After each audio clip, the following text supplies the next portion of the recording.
करते तो हैं लेकिन आशीर्वाद काम नहीं आता, क्योंकि जिस भाव से प्रणाम किया जाता है उसी भाव से आशीर्वाद मिलता है। बोलो गौरी शंकर भगवान की जय। तो इसलिए जीवन में आवश्यक है कि जो करें हृदय से करें। भगवान की पूजा करनी हो, मंदिर जाना हो, तो ऐसा नहीं कि बस शरीर को लेकर के चले जाए। चाहे जो भी करनी हो महाराज, एक बात सदैव मन में स्मरण रखे कि करना हो तो हृदय से करना। केवल दिखाने के लिए महाराज कभी परमात्मा के द्वार पर नहीं जाना चाहिए। तो जब करने का मन करे, जब मन की दिल की इच्छा हो, हृदय से हो, अंतःकरण से हो, तब तो वो तुम्हारा भला करेगी। तुम्हारा ऐसी भक्ति कल्याण देने वाली है। तो भगवान की कथा स्थल पर उपलब्ध होकर के अगर हम कथा सुनेंगे तो उसमें महाराज मन पर अधिक प्रभाव पड़ेगा। कैसे भगवान की कथा की ऐसी पावन मर्यादा। शुक्ल की कथा आप सब उपस्थित होकर के सुंदर सुंदर शिव महात्म्य की कथा आप लोगों ने श्रवण करी। कल की मंगलमयी कथा देवराज जैसे जीवन भर पाप करने वाले व्यक्ति को भी भगवान सदाशिव ने अपने शरण में स्थान दिया। बिना इच्छा के भगवान की कथा सुनी। कथा सुनने से क्या होता? तुम्हारा हर परिस्थिति में कल्याण होता है। और कथा दो प्रकार की है, एक होती है कथा, दूसरी होती है व्याख्या।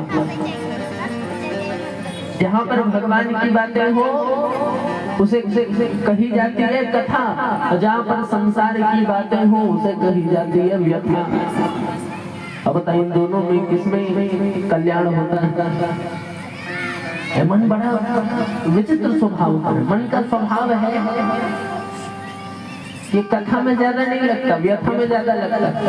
भगवान की कथा हो रही हो ना तो मन को जबरदस्ती लगाना पड़ता है, सुनो सुनो। लेकिन संसार की बातें हो और टीवी सीरियल देखने हो, पिक्चर लगा तो मन लगाना पड़ता है। बता तो व्यथा होनी हो तो बिल्कुल नहीं। सबको पता है कि तो एक्टिंग हो रही है, नाटक हो रहा है। अब फिर भी महाराज जैसा जैसा उस चरित्र में जैसी जैसी घटना घटती हम वैसे ही सुखी दुखी क्रोधित होते हैं, जबकि वो नाटक है। अपन भी उसके लिए हमारे मन में इतनी संवेदना प्रकट हो जाती है, लेकिन जहाँ भगवान की कथा होती है उसके लिए हमें कोई फर्क नहीं पड़ता, कोई संवेदना नहीं होती।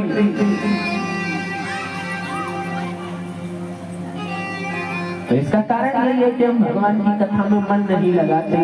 तो मन को लगाना कैसे है? तो भगवान की कथा में मन को लगाने के लिए नित्य भगवान की कथा श्रवण करें तो अपने आप मन लगने लगेगा। बोली गौरी शंकर भगवान की जय हो। जैसे भगवान की मंगलमयी कथा आप लोगों ने श्रवण करी। और देखिए कल की कथा महात्मा की कथा को सुनने से जो है भगवान की कथा को सुनने का अधिकार मिल जाता है। किसी भी देखिए और कोई भी कथा को आप सुने तो उसके लिए कोई बहुत ज्यादा नियम नहीं है, लेकिन शिव पुराण में कथा सुनने का एक बड़ा विशेष नियम है। नियम ऐसा है महाराज कि सबसे पहले तो आपको सर्वप्रथम आपको दीक्षा लेनी पड़ेगी। हमारे वीडियो को लाइक सब्सक्राइब कर हमें सपोर्ट प्रदान करें और अपनों को शेयर करें। माता